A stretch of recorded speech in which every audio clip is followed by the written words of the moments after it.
guys, welcome back to my channel. If you're new here, my name is Alexa, and today I'm going to be sharing my summer/spring reading list. So these are books that I am planning on reading over the next 6 months-ish, all the way through August. So I have about 12 books here, and I thought I'd share them with you. I know a lot of you are looking for things to read with the whole coronavirus thing going around, and I have a lot of books here that I know are going to be amazing, so I'm really excited to share them. So let's just get into it because I know you guys are here for the books, so let's go. Just a reminder, I have a Goodreads account which is linked below in my bio, and I am also doing reviews on my Twitter, which I can pop my Twitter name on the screen.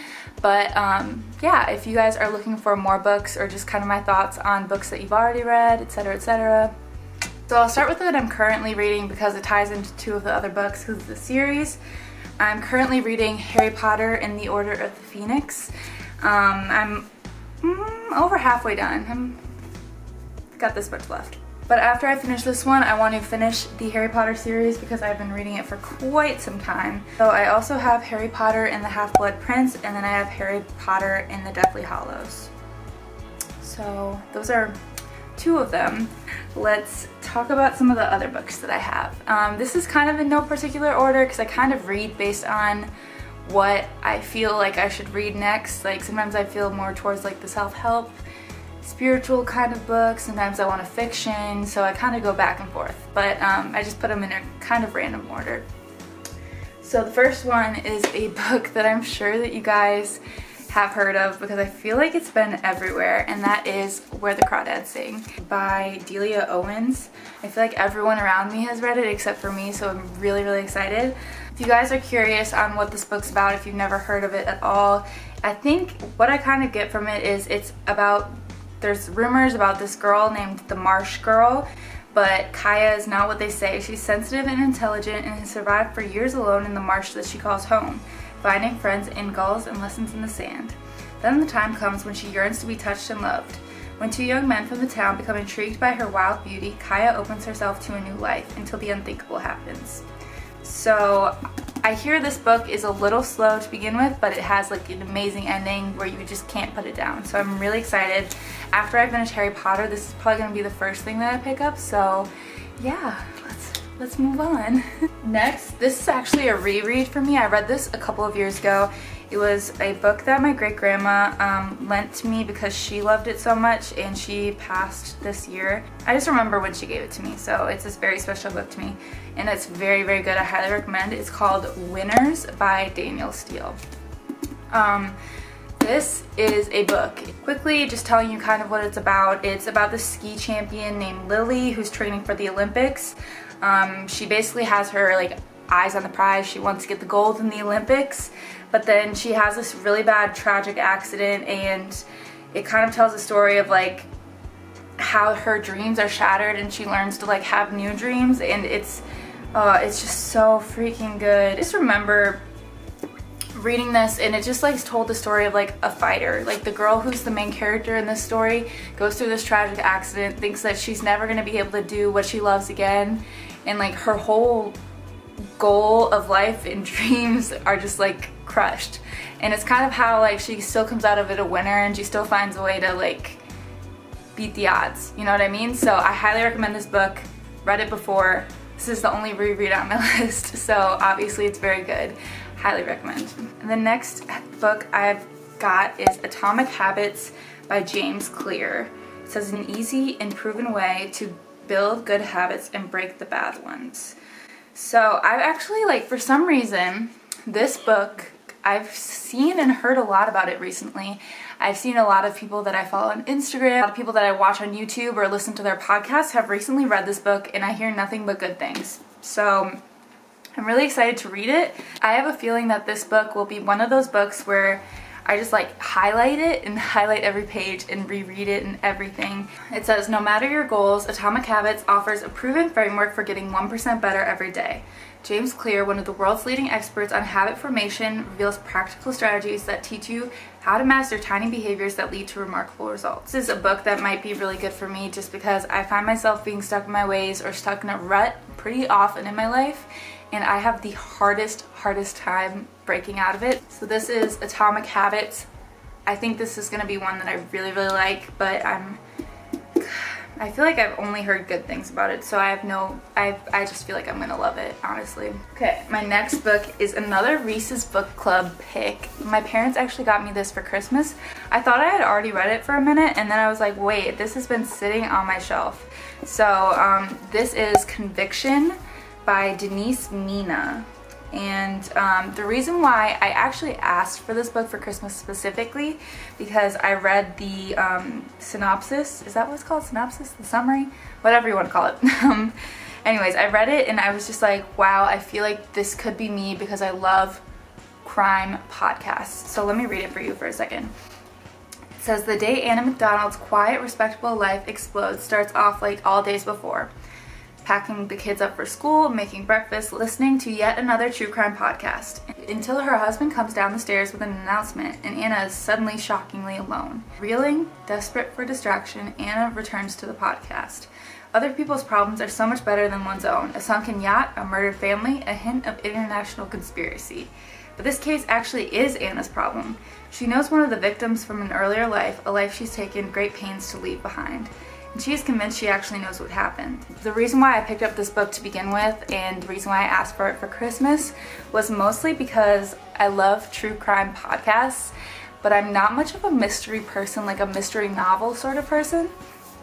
But I could just like see myself listening to a true crime podcast and be like, oh my god, I actually know that person, and then trying to do something about it, trying to solve it, and like it just seems something that like I've never heard of a story that sounded like this one, which is why I picked it up. And it's on Reese's Book Club, which, as we know, we love Reese's Book Club. So yeah. So the next book I have for you is #Feels by Kaylin Nicholson, one of the YouTubers that I love to watch. I haven't read this book yet. I have read all of her other books. She has a book that is called Catcher, that is a novel that is amazing. And she also has a poetry book called Dancing with Elephants that I recently read in January.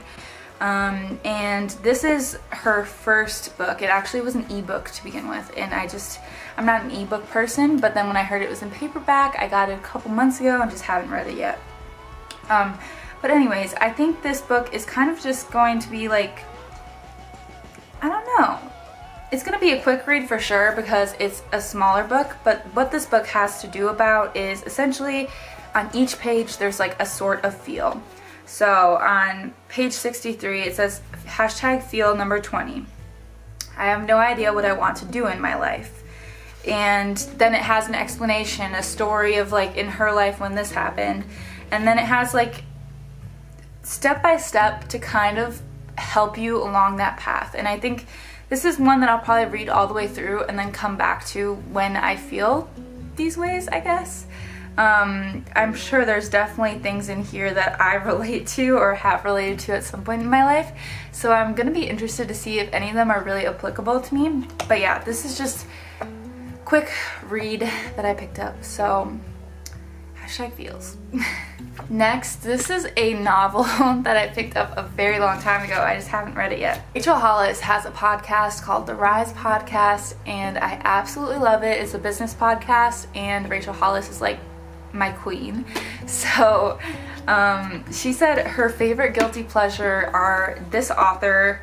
Her novels are historical fiction romance novels. So I was like, I have never read anything like that, but I will pick up one of them because it was cheap at the used bookstore, so I figured why not. So I picked up Devil's Daughter by Lisa Kleypas, I believe. It's a New York Times bestseller, so honestly, maybe it's got a little something in here. It is somewhere in the middle of this series. It's the Wallflowers series. You should be able to pick up anywhere. It's better to start at the beginning, but you could pick up anywhere. This was the only one that I noticed was from the series, so I picked it up. It says, although beautiful young widow Phoebe, Lady Clare, has never met West Ravenel, she knows one thing for certain. He's a mean, rotten bully. Back in boarding school, he made her late husband's life a misery, and she'll never forgive him for it. But when Phoebe attends a family wedding, she encounters a dashing and impossibly charming stranger who sets fire and ice jolt of attraction through her. Then he introduces himself as none other than West Ravenel. So I think it's just kind of, it's gonna be a gooey romance novel. So the next book I picked up was Brain on Fire, My Month of Madness by Susanna Cahalan? Not really sure, but it's a memoir. It says, when 24-year-old Susanna wakes up alone in the hospital room strapped to her bed and unable to move or speak, she has no memory of how she'd gotten there. Days earlier, she had been on the threshold of a new adult life at the beginning of her first serious relationship and promising career at a major New York newspaper. Now she was labeled as violent, psychotic, a flight risk. What happened? In a breathtaking narrative, Susanna tells the astonishing true story of her descent into madness, her family's inspiring faith in her, and the life-saving diagnosis that nearly didn't happen. So I'm really excited to read this. I've honestly heard really good things about it, and yeah, I'll be interested. So my next book is a book that I've had for way too long, and I don't know why I haven't read it yet, and that is Big Magic by Elizabeth Gilbert. I've heard only good things about this book, and I still have not read it. I read her other book, which was Eat, Pray, Love, and I absolutely love that book. I feel like I should have already read it because I just had it for so long, but I just like, I don't know if I'm building up the hype too much because I'm like nervous to read it because I'm like, it's gonna be amazing. So anyways, basically the tagline for this book is Creative Living Beyond Fear. So I think that this book will be one of those books that I read and I absolutely love, that I just want to reread because I feel like I missed a lot. So Big Magic, if you haven't heard of it, you need to hear of it, pick it up. This one might be one of the ones that I don't actually get finished during this like, I want to say 6-month period. Is it April, May? Just during this 5-month period, I might not honestly finish this one. It might be more of a fall book, but that is The Life-Changing Magic of Tidying Up. I caved, you guys. I was listening to one of my favorite podcasts, which is What We Said podcast. They were talking about how they read this book and it literally changed their lives and changed their views on like having a tidy home and like just like the things that they own in general. And I was like, you know what? If I want to seriously be a tidy person, I probably should have a book that helps me be a tidy person. So I'm probably gonna read this in the fall time. It's a smaller book. It's kind of small, but I mean, honestly, it looks like it's very tactical information, very practical. But anyway, so my last book is The Life-Changing Magic of Tidying Up. If you've never heard of Marie Kondo, this is her. This is what she's famous for, this book. Just honestly, it's just talking about the KonMari method and just like organization that leads to results, having a home that only contains things that spark joy for you. All that stuff is in this book, so I'm really, really excited to read it. And yeah, it's my last book on my list, so we're done. So I hope this video has helped you guys figure out some of the things that you guys might want to read in the future, or if you guys were just curious what I was reading, stuff like that. But anyways, I think I'm going to head out. I hope you guys enjoyed this video. If you would please, please, please leave a comment, like this video, subscribe if you haven't already. I would really appreciate it. My Instagram is @AlexaHenderson. And I just hope you guys are staying safe, staying healthy, and I will see you guys next time. Bye!